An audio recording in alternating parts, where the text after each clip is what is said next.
Fáilte go dtí an taibhhearc. Irtar airí bhfuair gohan fóca bhuacha níos leabhar dal. I gás éigeandála, búltear an talarm dóiteán agus tródóir for amach as an áhachlann sibh. Tuairfa dearan níos an bailach éigeandála is gura go téin. Ceann amháin an bailach tháinig sibh isteach, agus tá ceann eile suite leat bailí suas an áhachlann híomh na lámha deise. Ba bhála meabhrú díomh nach ceadítar grín go rafadóireacht ná tafad le linn seóna. Welcome to Untitled. We would like to ask you to please turn off your mobile phone. Also, note the emergency exits. There is a door through which you came and one halfway up the auditorium on your right-hand side. In the unlikely event of an emergency, the alarm will sound and you will be led from your seats. Please note the nearest exit to you. We would like to remind you that no photography is allowed during the performance. Tásúlagin go muineh sult as an léadú seosta taibhhearc. Go míl maithagaí. Be brise 5 nóméid déag agin inis. Tá deochanna le fáil sa bhar. Ba bhálinn an deis seo chhlacha le hinsean tíomh gur féidir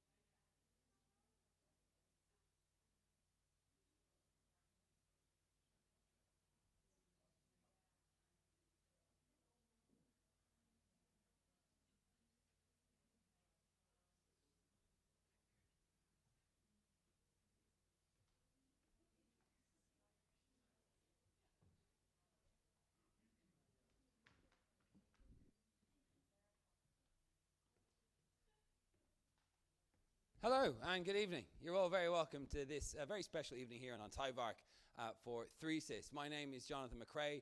I'm a presenter on News Talk and ITE and TV3 as well. You're all very welcome here for this very special evening. We're going to be hearing from researchers talking about their research. Woo. Might as well, come on, give her a round of applause. So tonight is a particularly difficult challenge because, as you know, researchers dedicate several years, sometimes 3, sometimes 20, trying to find an answer to a particular question that's on their mind. And as you become more focused and more focused in a research, you sort of have to push away the common general knowledge and dig deeper and deeper. Often you end up just kind of surrounded in words that no one else understands but you and the few people in your universe. And so tonight they're going to have to push all those words away and try and explain their research in a way that we can understand, the general public, people as simple as myself and yourselves as well. So I want to hear a level of applause because, you know, getting up on stage, talking about your research, it's a difficult thing to do. Most of these people aren't Billy Barry. I want to hear a big round of applause, please, just to test the level of applause we're going to hear tonight. Go! More research is required, I think, on that one. Okay, so the way this evening is going to work is very simple. Each of the researchers get 3 minutes and 3 slides. That's all. They're trying to get rid of all that mumbo jumbo, all that jargon, no tricky slides up there. It should all be very easy to understand. After 3 minutes, that's it. They're done. We'll ask them one question, and then they'll take their seats. You all have a piece of paper, I believe, under your seat. If not, you're sitting on it. And there's a pencil, so do be careful. What we want you to do is, once we've seen all of the speakers speak, and let's not do the block voting. We all know how it's ruined Eurovision. Wait until you've seen all of the talks, and then vote for your particular person on the sheet. Afterwards, we'll have some drinks and some nibbles outside, and you can go back and we'll announce the winners. Okay, so without further ado, allow me to introduce our panel of judges, esteemed as they are for the evening. Dr. Pat Morgan is Vice President for the Student Experience. What an awesome title. Give her a round of applause. Don't trip, Pat. That would be a disaster. Our next judge is Caroline Crawford from the Irish Independent.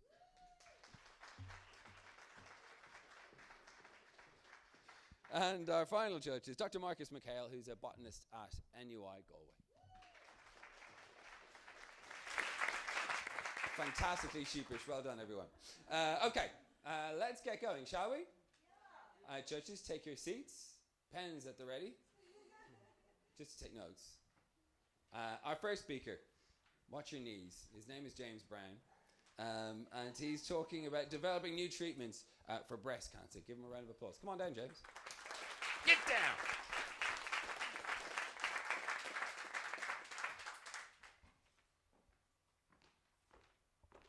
Hi everyone. I'd just like to thank Jonathan and everyone for allowing me to come down here this evening and speak to you about some of the research that I do. So I'm looking at breast cancer, and as you can see, it's a phenomenon that affects women all over the world, of all ages, and it affects 1 in 8 women commonly worldwide. And you can see it affects people all over the planet. So it's a very common disease. So some of the important things that you need to know about breast cancer is that there are 4 main subtypes.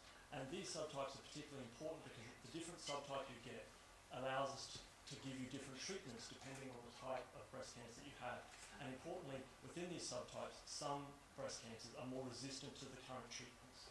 So because of this, over 600 women a year commonly die in Ireland due to breast cancer. So what we want to do is try and design new drugs that will help us better treat breast cancer. And these chemotherapeutics, what they do is they kill cancer cells as well as normal healthy cells. And this is why people lose their hair. So we want to design a better drug to help us treat the hard-to-treat breast cancers.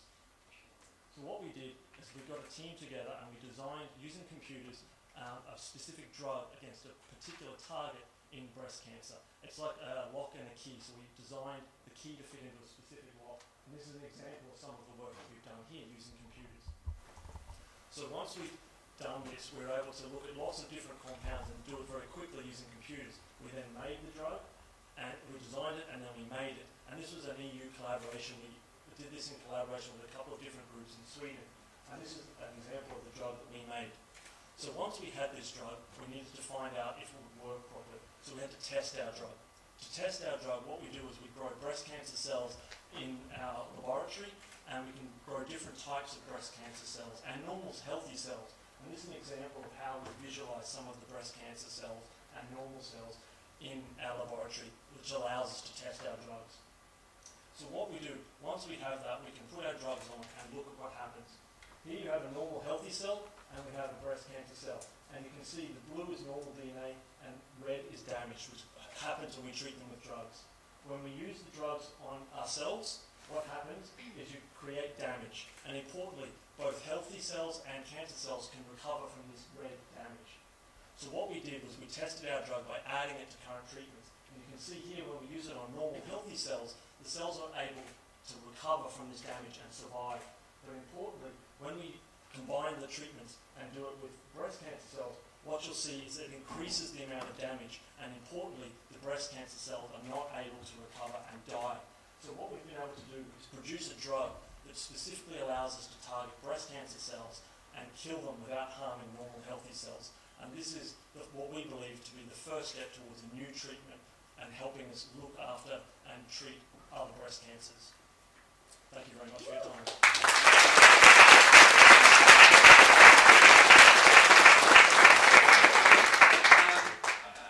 Obviously, people know breast cancer is a really hot topic at the moment, and there's many researchers here, even just in this room, who are looking at finding treatment. Can you tell us exactly how you discovered this particular protein that you're trying to work with and develop this particular drug? Why hasn't someone found it before? So this protein is quite well known. The target of the drug is very well known to researchers because it's involved in repairing the damaged DNA.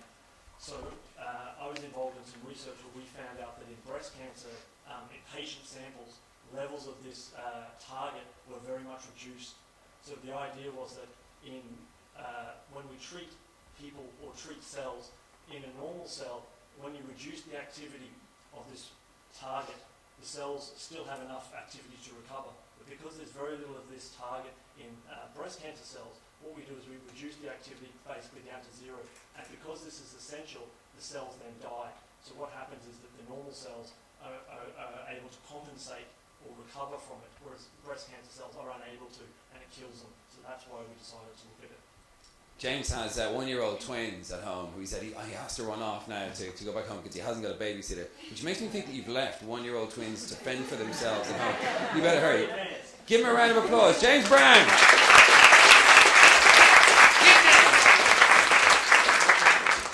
Okay, our next speaker shares the same surname. It's Adele Brown. She is researching Parkinson's, and her title is called Parkinson's is progressive freezing is fixable. Doesn't sound right, does it? Parkinson's in progressive freezing is fixable. Give her a round of applause.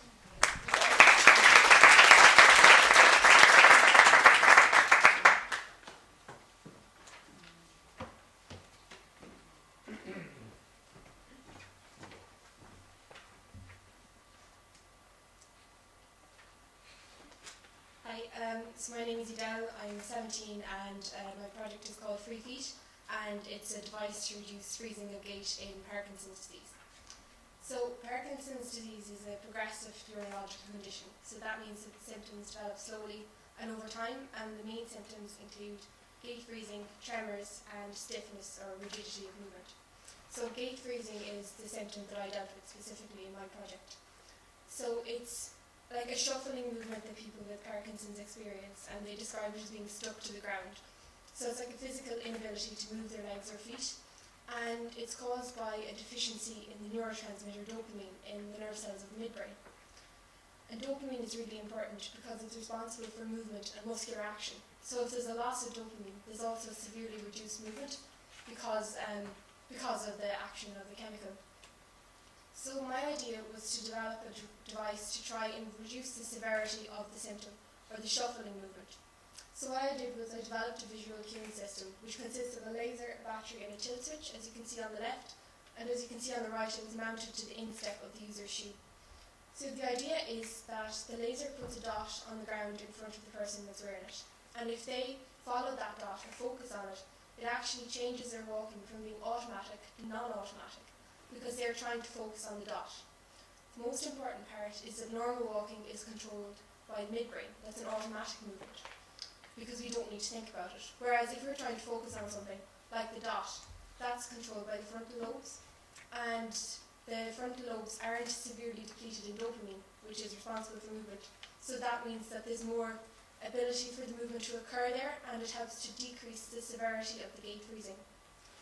So that's the main function of Free Feet. It's to act as a visual cueing system and to help reduce the severity of the shuffling movement that people experience.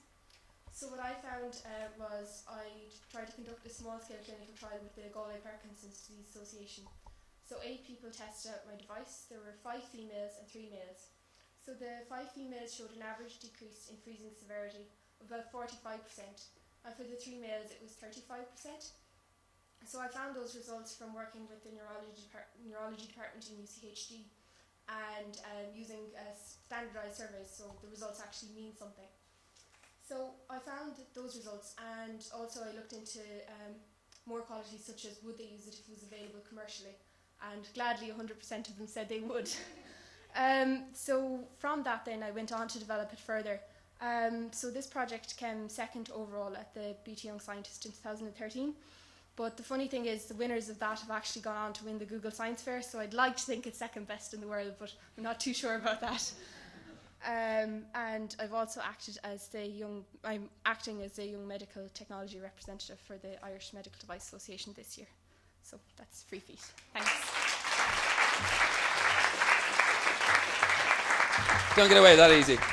I think it's a really interesting idea, and essentially what you're doing is using a different part of the brain, changing from automatic kind of movement to conscious movement. So they see the dot and they step on the dot, and because they're using their conscious brain, they're able to do it because it's not as affected by Parkinson's. I think that's genius. The question is, why do they need the dot? Why can't you just tell someone, focus 1 foot in front of you, and just focus on the dot 1 foot in front of them? Why do you need a visual cue? Can you not just, because it's not cognitive impairment at this stage, is it? Yeah, so what they need the visual cue for is to aid them. Some people have their own methods of dealing with it. So for example, one of the participants, before she trialled Free Feet, she was kicking a sock in front of her. But the thing is, if you're trying to focus on it step by step, it's very hard to continue that because you can't really think of anything outside of focusing on the step-by-step, whereas the benefit of free feet is that you know it's always there. So the user might not necessarily need it all the time, but the fact is to know that it's there so that if they do get stuck or have a freezing episode, that they can rely on it and that they can then focus on the dot to help reduce the start hesitation. So that's this conscious action actually almost becomes unconscious, but it's just using a different part of the brain. Yeah, so the idea is that so they know it's there. It's more of a safety net, I suppose, for them, as opposed to having to be focusing on it all the time when they may not necessarily need a cue. All right, Adele Brown. Thanks. Okay, our next speaker is Maura Caitlin Casey. Her talk is called Now You See Me. Give her a round of applause.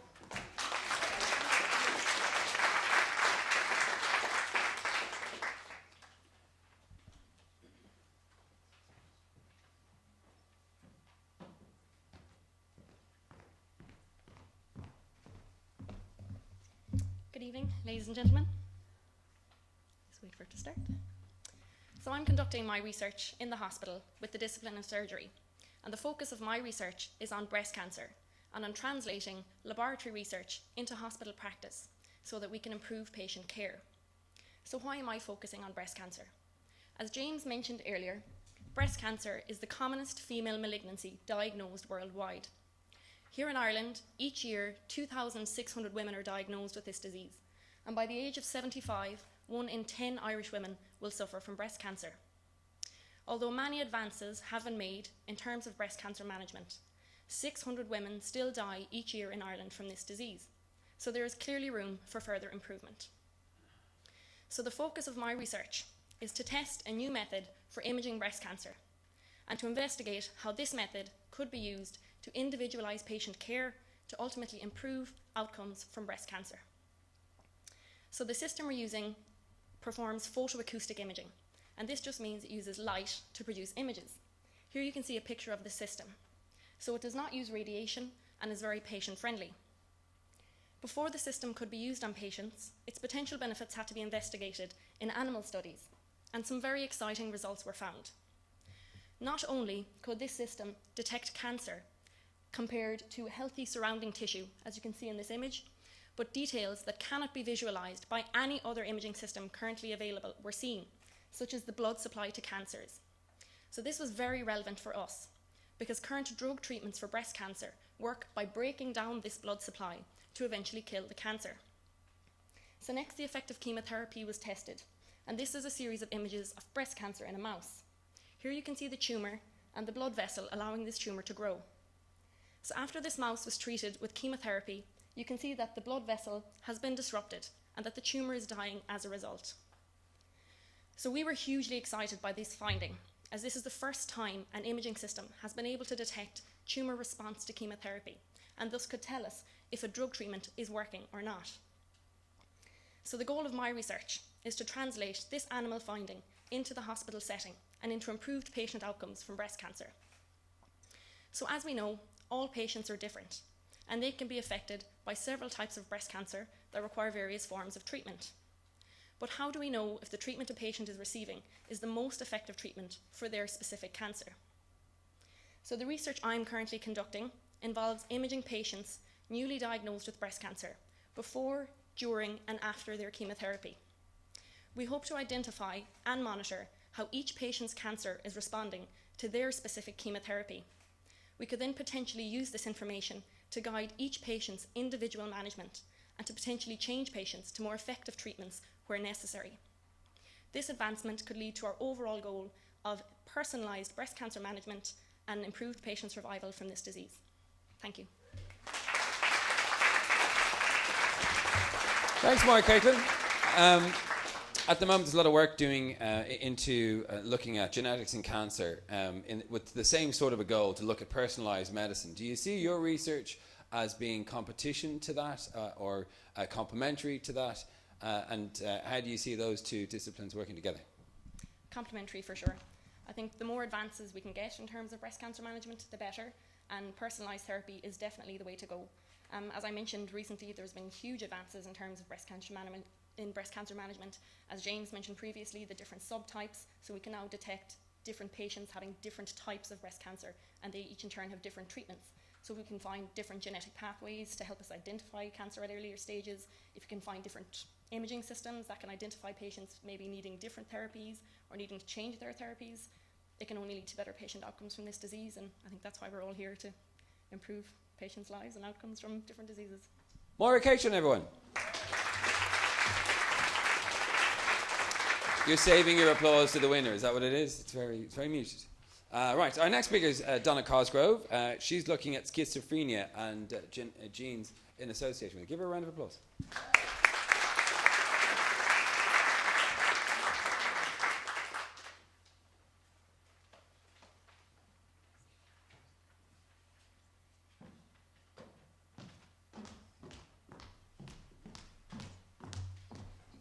Hi everyone, thanks for the intro and thanks for the opportunity to be here tonight. It's lovely to be able to present my research. So just to give you a bit of a background, schizophrenia is a disorder that has cognitive symptoms, positive symptoms and negative symptoms. Positive symptoms are ones that are added on to normal behaviours, such as hallucinations or delusions. Negative symptoms are things that are lacking, so it might be social withdrawal or something like that. The current medicines that we have only really target the positive symptoms. So this is a problem because cognitive measures are actually more correlated with outcome, and we know that schizophrenia patients tend to score about 1 to 2 standard deviations lower on measures of cognitive symptoms. So the group that I'm working with at the moment, the Cognitive Genetics and Cognitive Therapy group, this is what we look at, the cognitive measures. So we also know that schizophrenia is a very genetic disease, so about 80% of the risk of schizophrenia is genetic. So what can we do with this information? As well as the cognitive test measures that our group takes, we also sample the DNA of all our patients. And there are also a whole bunch of schizophrenia research groups around the world that also take DNA samples. So these are all combined into these big, massive genome-wide association studies. This is a graph from the most recent one from July 2014. And 140,000 people were sequenced. So this is all the whole DNA sequence of controls was compared to the schizophrenia patients. And this plot here is called a Manhattan plot, so-called because it's supposed to resemble the Manhattan skyline. So each so-called skyscraper is where there's a significant difference in the DNA between our healthy people and our schizophrenia patients. So the gene that I've looked at so far is it's for microRNA 137. It's a regulatory gene. And the way we've looked at it so far is by making what's called a polygene score. So this takes into account the variants that are associated with schizophrenia risk at this point and also that interact with this gene. So the polygene score that's generated, we know that this signifies that there's a higher association with that participant with schizophrenia, but does it also impact cognitive test scores? So we wanted to see the amount of contribution that was explained, and there was a little bit. I know it looks small, 2%, but considering we have a huge amount of genes, 24,000 genes or whatever it is in the human genome, it's not bad, you know. So as you saw from the Manhattan plot, we have many more genes to explore. So the idea would be, it's quite ambitious, but someday maybe we might be able to find a biological function that's associated with cognitive ability. So that might lead to pharmacological targets. Also, the cognitive test scores or cognitive symptoms appear about 10 years before the psychotic symptoms can happen. So if we combine genetic information with cognitive information, and also there's imaging data coming out, we might be able to identify those at risk of developing schizophrenia before the onset of actual psychosis. And this could then lead possibly to maybe alternative ways of managing schizophrenia and different types of treatment. So thank you very much for listening.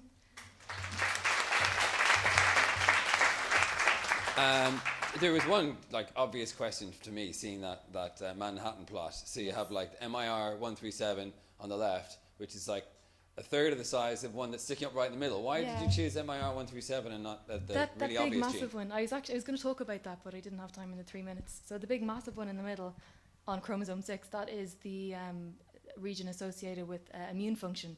So there's a long history of immune function being associated with schizophrenia, as in it can be associated with maternal infection when the baby's in the womb.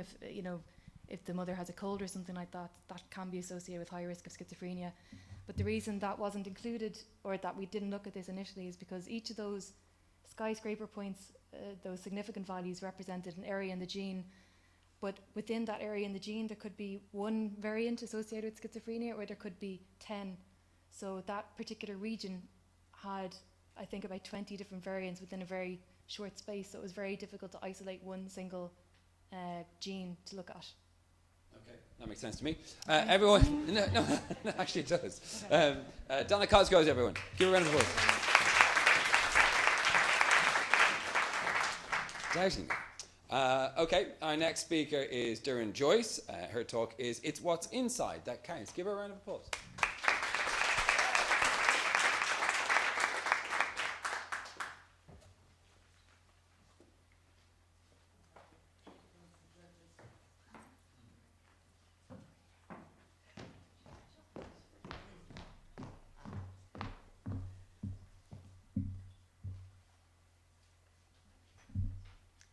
Good evening, ladies and gentlemen. As you may have guessed from all the pink, the focus of my work is breast cancer. Now, chances are that everyone in this room knows somebody who's been affected by breast cancer. And in fact, 1 in 8 women will be diagnosed with this disease during their lifetime. It is because of this that so much effort has gone into fundraising to support ongoing research into breast cancer, and why even superstars such as Brian O'Driscoll give up their time to support this important health issue. The bottom line is that early detection saves lives. As a result of this, we are focusing on identifying a novel marker which, along with current detection methods, may allow us to pick up breast cancer early on in its course. It may also potentially allow us to identify the type of breast cancer that is present, and may aid in the selection of the best possible treatment strategy. To this end, we are focusing on short segments of genetic material known as microRNAs, which I will now describe in more detail. So we know that over 2,000 of these short sequences are present in all humans, and it was recently discovered that they are released from cells in protective packages known as exosomes. Now in this image, the red arrow on the left shows how microRNAs are packaged into exosomes within cells. From here, they are released into the bloodstream, where they can travel through the circulation carrying their microRNA cargo. Now, what's really interesting is that only specific microRNAs are packaged into exosomes by specific cells, and as such, they act as a fingerprint for the cells from which they're released. The fact that they're released into the bloodstream is very exciting, as it means that we may be able to potentially pick up on a signal from a cancer cell by simply taking a sample of blood from a patient. In doing so, we may be able to take advantage of a naturally occurring process and develop a blood test which will allow us to detect cancer at an earlier stage than is currently possible. The potential implications for patients here are huge. Imagine if you could go to your GP and have a simple blood test to diagnose breast cancer. Such a test may allow us to detect at an earlier stage patients who are likely to have the disease and therefore warrant further investigation in a specialist clinic. Its potential uses do not stop there, however. Once a patient has been diagnosed with breast cancer, we may be able to use the test to monitor how they're responding to treatment. So if we see levels changing favourably, this may indicate that their treatment is working. If, however, levels start to become abnormal again, this may indicate that their treatment is not working, and of course, the sooner we know this, the sooner we can change and optimise their treatment plan. So the fact that these short segments of genetic material are contained in vesicles which travel in our bloodstream and contain the signal for breast cancer may revolutionise the way in which we diagnose and manage this disease. Thank you.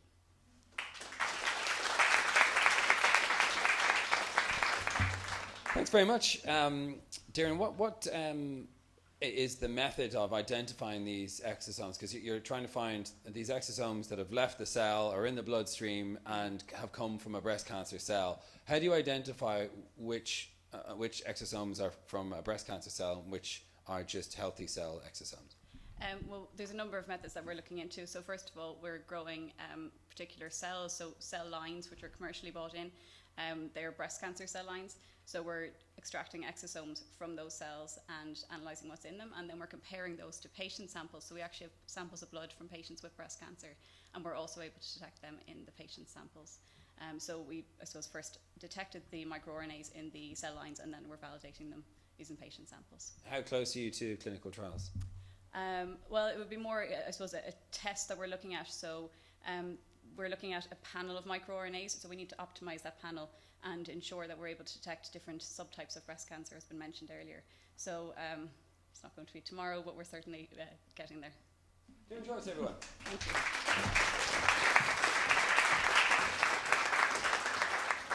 Okay, our next speaker is Alan Kerwin. His talk is Too Sweet to be Wholesome, the Role of Sugars in Cancer.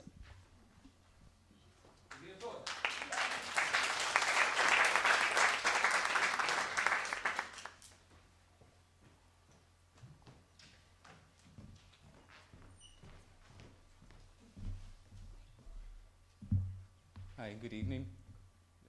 So a lot of people, when they think of cancers, they think that they actually grow as isolated tumours within the tissue. However, this couldn't be further from the truth. Cancer cells communicate extensively with the cells around them to carry out a lot of different functions. So at the primary tumour site, they communicate with the healthy cells around them, and this helps them to grow and proliferate. However, as the cancer actually develops, it starts to communicate with other cell types to actually carry out different functions. So as it communicates with other cell types, it begins to actually travel from the primary tumour site to a secondary tumour site or metastatic, to form a metastatic tumour. But research has also shown that by interacting with other cells, it can actually become immune to chemotherapy. And that if we actually interfere with these interactions between the cancer cells and the healthy cells, that the patients have a better overall survival and a better response to chemotherapy. And as such, cell-cell interactions have become a major focus in cancer research in the past decade and a half. Now, one of the main molecules involved in cell-cell interactions are glycans. Now, glycans are highly complex sugar structures which you express on the surface of your cell. They're the coloured structures here on the outside of the cell. Now, research has shown that the glycans can be altered in cancer cells, and they do actually participate in various cell functions. So they actually help the cancer cells to grow, to proliferate, and become immune to chemotherapies. However, due to the expense and the difficulty involved in actually analysing glycan structures, they are the least studied of the cell interacting molecules. Now, my product actually looks at these glycan structures, and in particular, the glycan structures that are involved in the spread of cancer from the primary tumour site to the metastatic tumour sites. So what my lab has done is actually invented a technology which has allowed us to decrease the cost associated with studying glycans. What we've developed is a lectin array. So each of these purple spots is a protein called a lectin, which binds to a specific glycan. There are 50 lectins on an array, which means we can analyse 50 different glycans at the one time. We can then put a cell line on it, a cancer cell line that is metastatic, compare it to a cancer cell line that isn't actually spreading or metastatic, and we get a set of results like this. So we can tell from the binding which glycans are present, which are not, and then we can compare the two cell lines and see which ones are significantly different. And these are the ones represented by the stars. Now, the purpose of doing this is not only to determine the glycan structures that are actually involved in spread of the cancer cells, but hopefully to develop, identify novel biomarkers for the early and better diagnosis of cancer, and possibly novel therapeutic targets that can actually be exploited in the better treatment and possibly the cure of cancers. Thank you.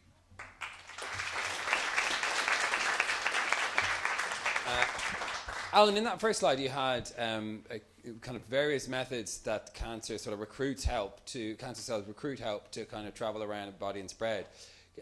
Do you think there is an underestimation of how difficult it is for cancer to actually grow in the general public, that there needs to be a number of different sort of things to go right for a cancer to actually become a problem in a patient? I think given the coverage, a lot of people understand the complexity involved in cancer, that cancer isn't just an A plus B equals C disease, that there's multiple things going on. However, the actual complexity of the disease in reality, in terms of what a scientist is looking at, it's multiple genes, multiple proteins, and multiple glycans. So it is actually a lot more complex than the public knows, although, to be fair, the coverage is enough that the public actually grasps the kind of the task that scientists are dealing with. How many other people are working on glycans in Ireland or Europe? Couldn't give you Europe. My lab is kind of one of the biggest labs in Ireland for glycan structures, for analysing glycans. So the lectin array was something developed by researchers in my lab who I've had the privilege to study under. So it is actually taken off. So we've just finished 2 major European projects.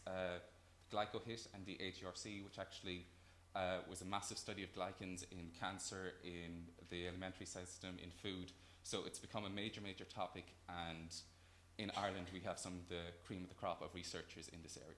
Alan Kerwin.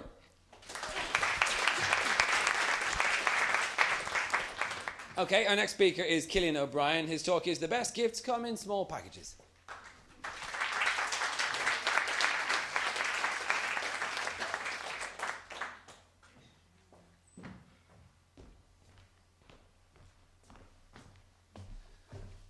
Good evening.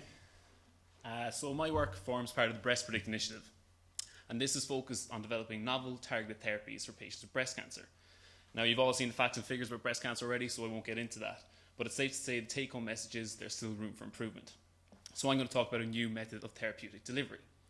So we know that each and every cell contains these little vehicles that are called exosomes, and that these exosomes are naturally released, where they are then free to travel around our body. Now, it was initially believed that all that was contained within these exosomes was waste material, stuff that the cell didn't want or need anymore. And because of this, researchers like myself weren't really that interested. However, it was subsequently discovered that in fact, these exosomes contain important genetic information, and that this information may impact upon the cells that take up these exosomes. This has resulted in a surge of interest in the field, and it's focus on my work. So we know that each and every cell releases these exosomes, where they are then free to travel around our body. They are then taken up by a recipient cell. Now, it's important to say that this happens in each and every single one of us, and it's a very normal and healthy process. It allows the cell to go about its day-to-day routine. However, we also know that cancer cells release lots of these exosomes, and that their contents tend to be far more sinister. But this is what we're really interested in, because this is a naturally occurring process that we can use to our advantage. If we manipulate cells to release exosomes full of anti-cancerous material, we can make it so when a cancer cell takes up these exosomes, it'll become less aggressive and hopefully prevent further spread of the disease. So our main obstacle in achieving this is ensuring that only the cancer cells receive our treatment. So how can we do this?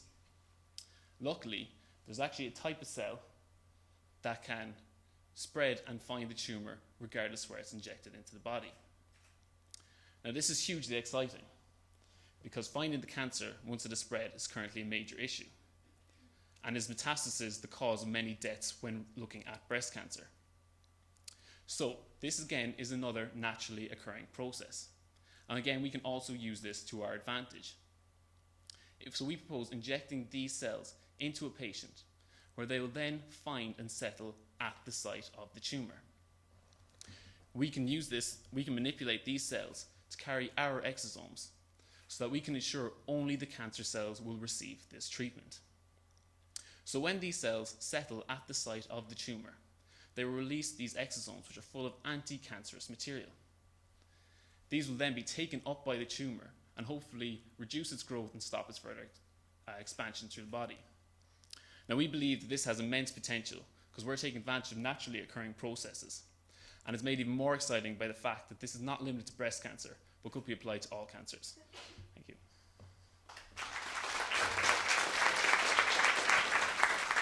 Cillian, we had Darren talking about exosomes just before you came on. Whose research is more valuable?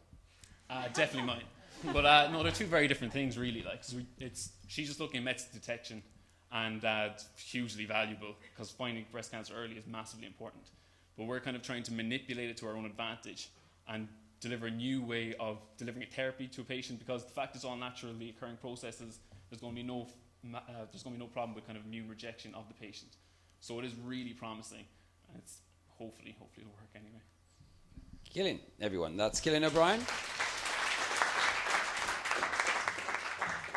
Our next speaker is Anne O'Connor. Her talk is Language is Power.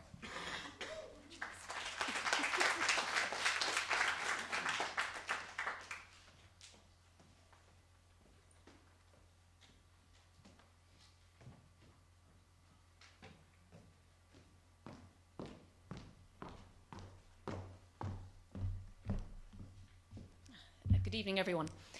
Il linguaggio è il potere. Le langage, c'est le pouvoir. Sprache ist Macht.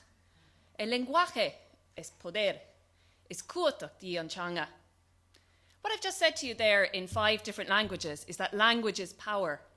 But those words were just meaningless sounds unless you had the ability to translate them into your language. So translation is a powerful tool of communication and of bridging people together. But it's also powerful because it's based on choice. And I'll give you an example of how translation is based on choice by just taking the word power. So pouvoir, potere, macht. How do we translate that in English?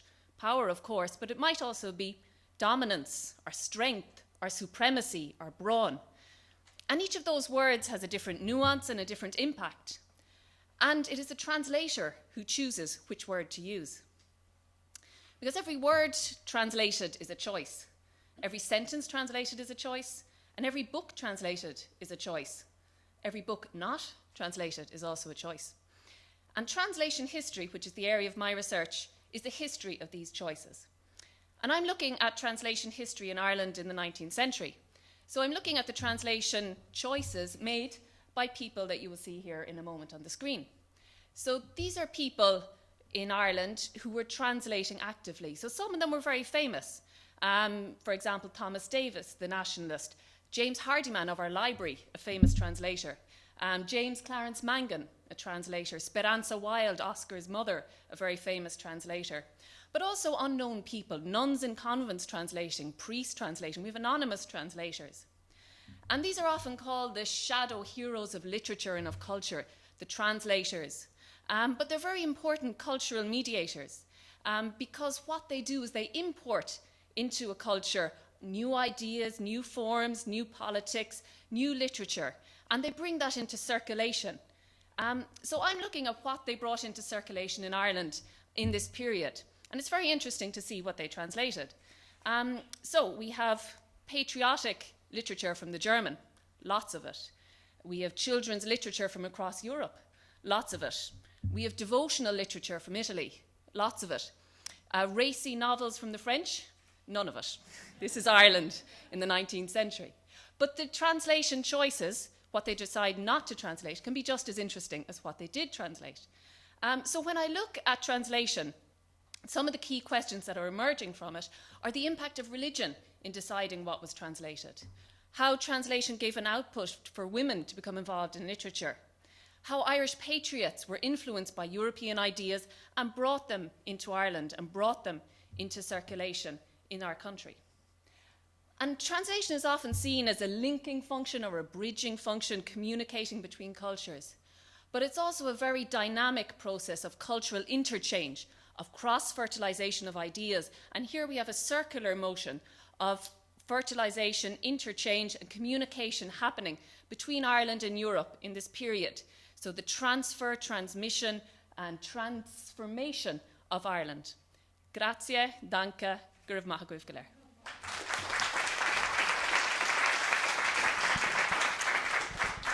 And, looking at the sort of texts that were translated during this time, how do you think Ireland might have looked? And this is a difficult question for you to answer just off the back of that. But how do you think Ireland might have looked had they chosen different texts, like, for example, Arabic texts from India, or African texts more than ones from Europe? Yeah, well, they did actually. There was an Oriental trend as well, which they accessed through Germany. So there were those texts in circulation as well. But I think already opening up to Europe was a major step for Ireland, because Ireland could be seen as a very insular country, sort of self-referential, looking at its own traditions, using those as inspiration, and seeing examples from lots of other countries. And as I said, even the Oriental ones would circulate in Europe and then circulate in Ireland as a result. Anna O'Connor, everyone. Well done. Our next speaker is Martin O'Donoghue. His talk is The Legacy of the Irish Parliamentary Party. Give him a round of applause.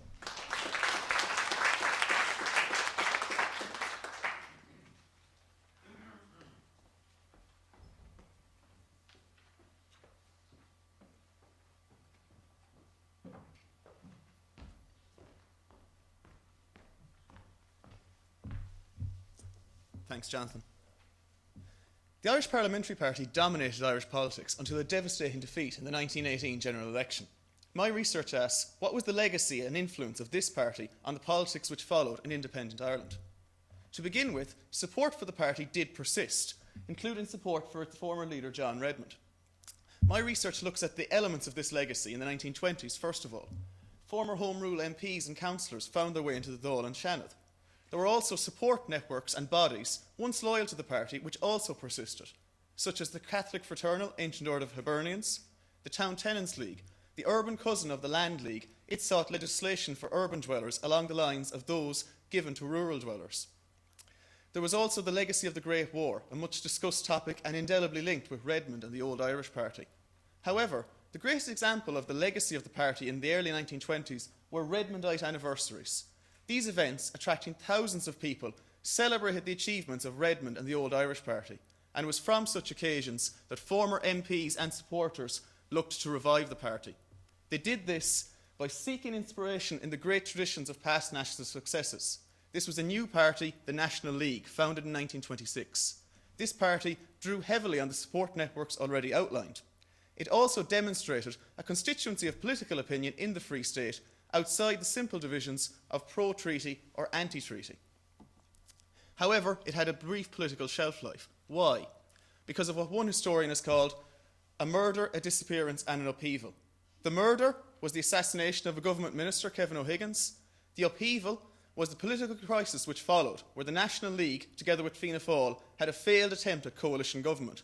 And the disappearance was the celebrated absence of one of the League's TDs, which caused the existing government to survive on a casting vote. Unsurprisingly, the debacle which followed meant the National League soon faced political oblivion. However, my research highlights the very real contribution of the Old Irish Party on politics outside of the League. This included the continuity between pre- and post-independence Ireland in terms of parliamentary representation and constituency service. However, I also examine the number of individuals from Home Rule backgrounds in each of the parties in independent Ireland. In Fine Gael, for example, we have two founder members, James Dillon and Frank McDermott, both coming from Home Rule backgrounds. In fact, between the mid-1920s and late 1940s, between 15 and 25% of Fine Gael TDs came from such a background. Some were prominent local figures who dropped seamlessly into the backbenches, while people like McDermott and Dillon were more discordant voices, opposing Ireland's neutrality in World War II. Such an analysis of these figures allows for an estimation of the contribution of those who came from a background envisaging a Home Rule Ireland in an imperial structure to the body politic in an Ireland which by 1949 was by then celebrating becoming a republic.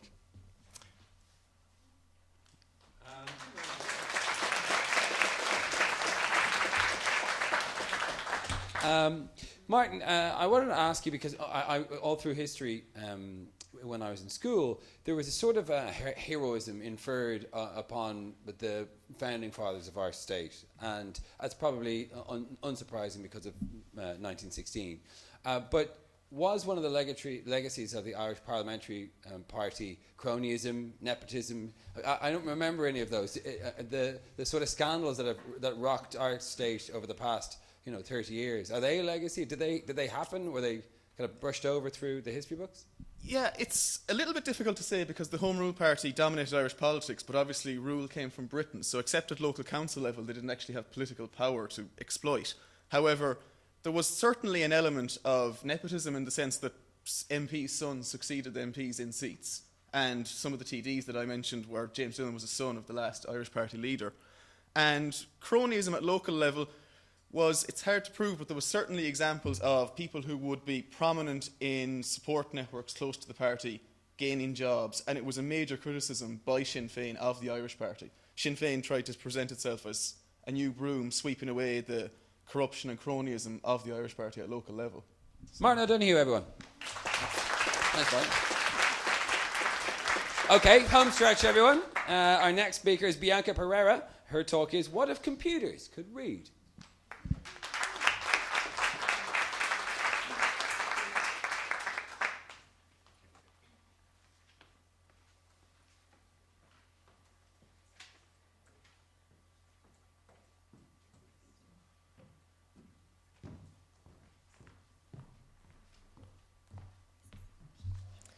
Can you hear me? It's okay?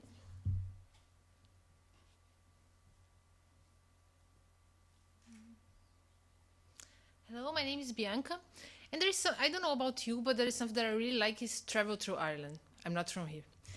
And I was in some time ago with some friends in Athlone Castle. And then some friends say, okay, let's go home because soon there will be so many people in the street that you cannot go out. I say, oh, really nice. There'll be like some electrical picnics near here or another thing. And then they say, no, it's something. The answer was a little bit more serious. There are thousands of people at the streets because of the water charge, a protest against water charge. And for me, it's like, it was amazing, you know. So many people like going to the streets to show their opinion and say, like, have their voice heard. But something stayed in my mind. Who can hear them? It's like, who are the people responsible to change something? It's like, who can hear who is against the water charge and also who is pro-water charge? Then I was thinking, okay, when you don't know something, what do you do? You take a phone. Okay, Google, who are the politicians involved with water charge? And Google did an amazing job. He gave me 235 million of documents. Of course, I will not read even 10 to have this answer. Then the thing is, why Google gave me documents and not the answer I'm looking for? I will tell you why. Computers are very good to spot sequence of characters, like, for example, water or charge, or even water charge. But they don't know what is the meaning of those things, okay? Then, they don't know if it's a person, a place, or organization, okay? Up to now. My thesis is try to make computers understand the content of a text. But how can I do that? Computers can understand sequences, but computers can also understand links to websites. Then how can I do my thing? I automatically identify links to from text to website. For instance, if you have many texts about different newspapers, and we have Enda and Enda Kenny, my work is identify those pieces of text and link to a website that represents those concepts. For example, the Fine Gael website about Enda Kenny, or Burton, the website of Labour Party, or even Wikipedia, because usually you go for Wikipedia to look for those information. Jerry Adams in Wikipedia. Then my job is like let people not only look for documents, but have the answers they are looking for. Okay? Then if you really want those answers, you need to understand what is in the text. Then now the idea is make computers read. And if you're wondering, what if computers could read? Just wait and check. Thank you. So, your point was that computers can't really understand the context of the meaning of a word, they just see the characters. So is your work looking at trying to develop an algorithm or a program so that computers can bunch these things together in a sort of a semantic web? Is that the idea? Yeah, exactly. Semantic web is the area that I'm working on. And the idea is like I'm first compare different approaches that already exist, because there are lots of work in this area, and see which context we can take from the text that can give more information to identify what is the most suitable link. Because there are many websites talk about the same thing, like Wikipedia and the website of the parties. Then could I link to both of them? Can the person decide I want to link to this or I want to link to that one? And then, yeah. I hope you hurry up, Bianca, because I just got a new smartwatch from Sony, and I press the button, and every time I tell it to do something, it usually asks me, where do I want to go? Or one link brought up an OK Magazine feature on the ex-boyfriend of Jordan, and I was thinking, this is not what I want to be doing right now. I need to navigate to Galway. Bianca, thanks very much. Okay, our penultimate speaker is Ihab Salaude. His talk is Social Repository of Ireland, Collecting and Archiving Event-Based Social Media. Give him a round of applause.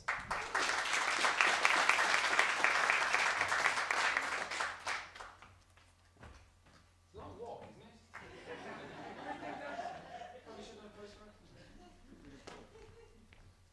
Let me fix this. Hi everybody, I'm Ihab Salaude from Insight Center. I present my work about the social repository of Ireland. Social media is ever present in our society. Huge amount of information is uploaded to social networks daily basis. More than 200,000 tweets, 600,000 Facebook statuses, 100 hours of video is uploaded to YouTube per minute. history is written when it's happened. How we can get access to this information when it's gone, how we can preserve this history and get access in the future. One common example, like if a researcher would like to investigate the financial crisis 2008, and he would like to see the behavior of the people in social networks, he will have no access to the information in there. So what if we can archive that and give him a facility to work on that? Looking for information in social networks is really time-consuming and complex process for journalists, socialists, historians, people interested in the Irish history. So we proposed the Social Repository Island, where we archive social media content and give easy access to it for future researchers. To start, we start with Twitter. And we built a suite of tools that collect tweets automatically, annotate these tweets, identifying Irish-related entities, like Irish people, organization located in Ireland, Irish locations. Then we classify all these tweets with its entities we just annotated into multiple events and topics, like Irish water crisis as a political event, NUI Open Day as educational event, Galway races as sport event, and we archive all of these events and topics and related tweets into the Social Repository of Ireland. The Social Repository of Ireland project is done with collaboration with the Digital Repository of Ireland as part of the Royal Irish Academy.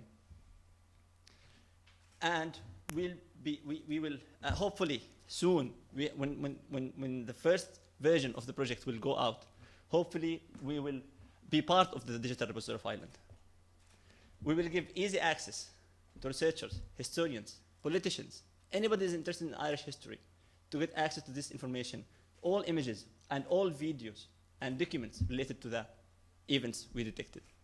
Finally, I believe that social media contains part of the history and culture of each nation or country reported by its own people. And this project, we will preserve part of the Irish history and cultural heritage. With the Social Repository of Ireland, we preserve history. Thank you very much.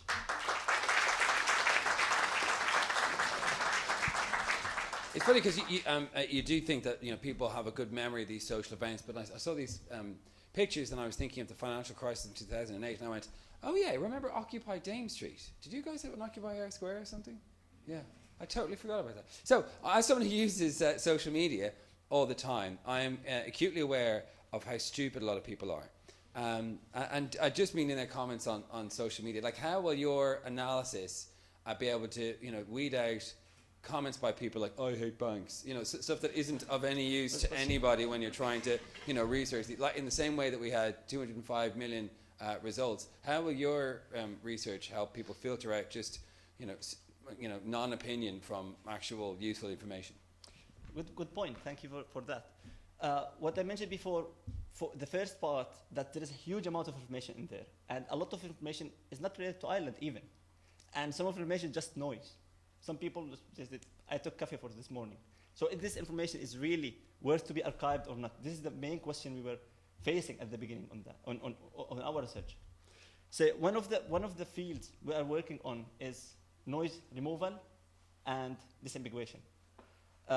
In noise removal, we have some kind of prerequisites for each tweet to be accepted. Like it should have valid entities. What I mean by valid entities, valid people, Irish people mentioned in the tweet. If I'm talking about politician, maybe somebody from Ireland, we check his profile, we check his previous history, we check his activities, if he's verified or not. So we try to verify people who's tweeting. Another point. So I mean, is there is there going to be a priority then of like the people who are more famous tend to be better recorded in our history? Because otherwise, like when we look back through history, Justin Bieber will seem like he was God. That's good. So I'm not talking about only the people who are tweeting, but I'm talking about the people who are mentioned in the tweet. So if I'm Ehab, I'm not famous in Ireland so far. But tonight. But I will tweet something about Jonathan, and Jonathan is well-known periodist. So Jonathan is known. The tweet contains somebody, and he's known. So this tweet has higher priority than a tweet that has EHAB as a text. This is just one of the examples we use. There is more sophisticated algorithms. The research is, we're going on this research, and it's just starting this project. Like in May, we started this project, and I'm doing my first year of PhD.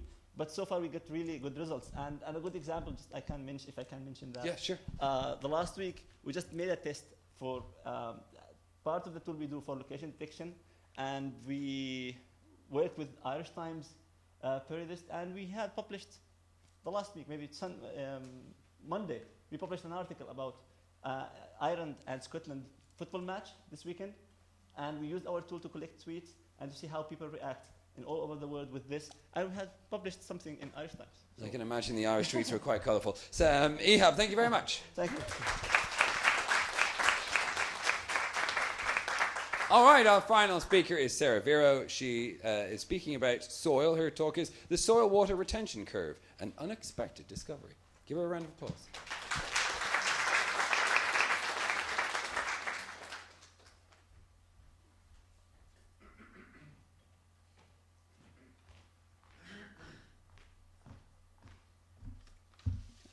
I always have to turn these things down. So, hello folks, and my research uses soil descriptions and computer modelling to estimate how quickly we can anticipate changes in groundwater quality. You see, contaminants applied to the soil surface have to travel down through the soil layer before they hit the groundwater, and this causes a delay or time lag. Now, the soil is not one homogeneous block. It's made up of solid particles and pores or cracks like this one shown here, and these control how quickly contaminants can move. But as you can see, it's going to be very, very tedious and probably impossible to really measure all of these cracks. So soil physicists like myself estimate their size by filling a soil with water and forcing it out, and at different pressures, using pressure plates shown here, which are really slow and a complete pain, or in my research, a centrifuge, which is very fast and much more impressive. And the various pressures correspond to different pore sizes. So it's a bit like squeezing a sponge. The harder you squeeze, the more water comes out. We call this the soil water retention curve. But the water doesn't leave all in one go. It's slow. So it's common to see rules in the literature that say, you centrifuge it for X hours, and then you assume equilibrium and you move on. But I wasn't sure how quickly this happens. So I said I'd take some soil samples, stick them in the centrifuge, and I'll just see when they stop losing weight. So that's what I did. I took the soil cores, and it took 76 hours for the soil to actually stop losing weight. That's 76 hours of hourly measurements. That's 3 days. It's a lot more than we saw present in the literature. I then increased the pressure. I did it at 3 different pressures, and they took between 26 and 173 hours each to reach equilibrium, at which point I had just about reached breaking point, both with the method and with the literature. It's no fun. But straight away I had learned that, number one, the rules in the literature were largely arbitrary, and they certainly don't reflect the behaviour of soil cores. And number two, I learned that the rate of flow is different at different pressures. But based on these results, we need to ask ourselves whether some of the data in the literature is realistic at all. And if the data in the literature is wrong, estimates of water transport and alleviation are therefore likely to be flawed. So if the literature rules are flawed, how long did I need to centrifuge for? I decided to test 3 durations and see their effect on my computer simulations. I centrifuged my samples for 24, 48 or 72 hours at each pressure. As you can see from the blue line here, that's the 24 hours. That vastly underestimated water content compared to the 48 or 72 hour treatment. So we can scrap that originally or immediately. But the difference between the 48 and the 72 hour treatments were very, very minor, both on estimates of solute transport and on estimates of pore diameter. So for the purposes of numerical modelling, which is what I do, a 48-hour rule performs just as well as a longer duration, and this has money-saving and time-saving implications. But we can't call this equilibrium as the literature has done in the past. It's not equilibrium, and it's disingenuous and misleading to call it that. But I propose that we call it effective equilibrium. And this experiment has shown a couple of things. Number one, it's shown the danger of applying old and dated assumptions to scientific methods, and it's without investigating their suitability. And it's also highlighted a decades-old oversight in soil physics. Just as we update our analytical equipment in the light of advances in theory, sometimes we also have to update our traditional assumptions in the face of modern technology. Thank you very much. Thanks, Sarah. So, first question, so what? And I mean, with all respect, who does this help and why is it important? Sure. Well, because I'm trying to estimate how quickly we can anticipate changes in groundwater, I need to know something about the soil above the groundwater, and this data provides the inputs to my computer model. Computer model is well and good, but if you don't have accurate data on the soil, the results are largely meaningless, and this represents a really high quality data source for my work. But who benefits? Is it farmers? Is it... It's everyone, so it's not to be general, but anyone who uses water deserves clean water, particularly if we're going to be paying for it. And the European Union also requires that we achieve target water quality by certain dates, and the first date is 2015. So by doing this, we can anticipate how quickly we can see improvements in our water quality, and then we can change our practices in regards to our farming practices and in industry practices in regards to how we can best achieve these goals. I think the history of science is littered with people who are just plain lucky, and then people who are like a dog with a bone. I think you're one of those. Sarah Vera, everyone. All right, folks, you've seen all of our 12 speakers here tonight. As I say, please don't block vote. If you're here to support someone, just shield your paper and vote for the person who you actually thought was the best speaker.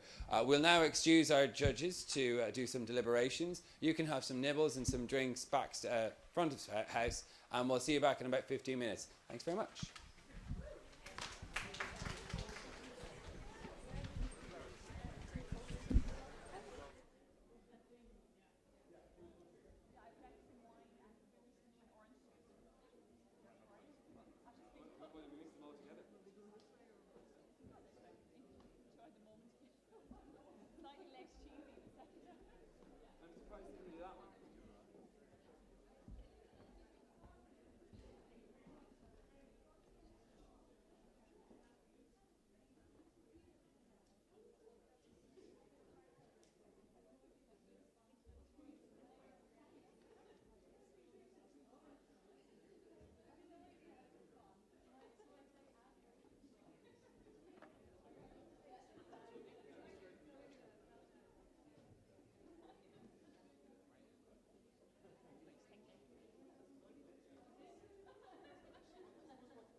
Oh, Steve, sorry. Yeah, no, I work with Connor. No, Oh, I Paul see. was supposed to come in. Oh, I see. Let's just wait then. Yeah, why not? Do you want to do it with this in the background? So you have 3 points. Yeah, so basically this is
Jonathan, have you ever given somebody Christmas pudding?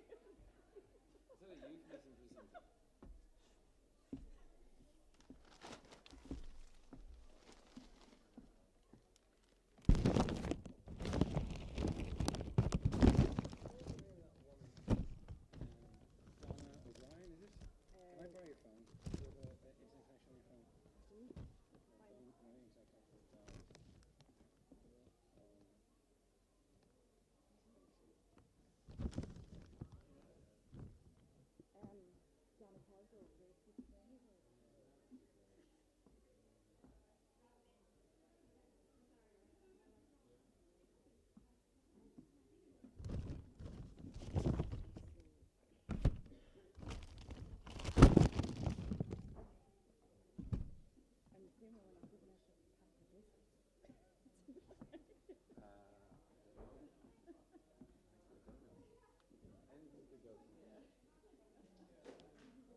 Okay, folks, welcome back.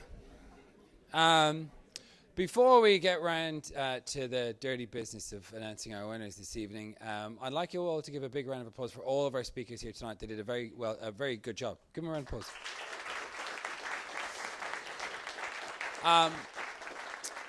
Before we announce the winners, I want to talk about why these sort of events are really important. So I don't know if people, are you familiar with a woman called Donna Hartnett? She's a mum who wrote a letter into the Irish Independent about the water charges. I train people in communications, and one of the things that I find startling is that people can say the same thing over and over and over again, but if you use the right words, you can unlock the key to the entire kingdom. And I think that letter, it was just a letter from my mum, but it was written so well. When you look at the very basics of research, every single researcher is trying to find an answer to a question, and that curiosity defines us as a species. Or they're trying to improve the lot of human beings, whether it's through health or through making our lives easier, even if it's through translation. About what you're doing, and research is such a defining part of the university. It's so important for the student experience, at all levels, whether it's the undergraduate level or the postgrad or postdoc. It really is so important, and it's so important in times, as Jonathan said, when we're wondering about spending money on water or on education, that people are spending money on research, because research is going to improve our lives. It's going to improve our understanding of how the country got to where it is, the history, the things that have influenced us. And for some of us, it's going to, obviously change our lives or prolong our lives. So research is so important, and it's so important to be able to communicate that. And so we can't give prizes to everybody, but there were no losers tonight. Everybody is a winner, and so congratulations to all of you. You all did extraordinarily well. I would be really proud of any of you representing the university on any platform. And I'm sorry that we have to differentiate, but I suppose that's life, and it is a little bit of a competition. I'd like to thank the people that selected you, our HEAT judges, Rachel Quinlan, Ruth Hines, Niamh Connolly, Professor Dan Carey, Dr. Breen McGrath, and David Kelly. So they did a great job. So a round of applause for the people who actually got you through the HEATs. And events like this just don't happen, right? They're actually, organised, and there's a huge amount of work that goes into them. But it's all worthwhile when we have an exciting evening like tonight. So I want to thank the Threesis organising committee led by Natalie Walsh and Ina Brophy, who work with the Vice President for Research in NUI Galway, Clodagh Barry, Etna O'Connell, Brendan Speedy, Emer McHugh, and Lyons and Lorraine Tansey. And you could see, again, the enthusiasm of people in the audience for what people had achieved, and the wonderful representatives that we have. And I think it's absolutely a great event. It's an enormous challenge. My 3 minutes and 3 slides would be long up to communicate that message. It's really important. And it's really important for all of us when somebody asks you, what do you do, right? What do you do at the university? What kind of research that you do? Does it matter? That we actually have those very sharp answers, very quick, and know the impact of what we're doing. So that's really clear. So a competition like this brings it home to us that how important it is to be able to express ourselves succinctly and cogently and concisely. And with that, I should finish. So it has been a real pleasure. I'm always delighted to go to student and staff events, but I have to say I tremendously enjoy this. I thank all the competitors. I thank my fellow judges for fighting it out there in the back when we selected. So Caroline Crawford from the Irish Independent and Marcus McHale. And I really enjoyed being here, and I hope the rest of you do, and I hope we'll continue to talk about the science and research for the rest of the evening, and to understand how important it is to the university. So thank you very much.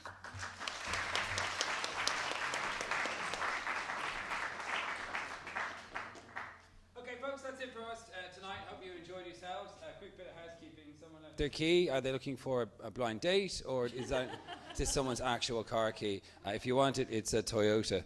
It looks old, so I wouldn't bother robbing it. Okay, that's it from us. Hope you had a great night. I do listen to Future Proof. It's Saturday mornings, 10 a.m. If you like science, there's lots of it. I think this week we're starting at 9, though. Thanks to everybody. Thanks to Ina, Natalie, and all of our judges. Good night, and God bless.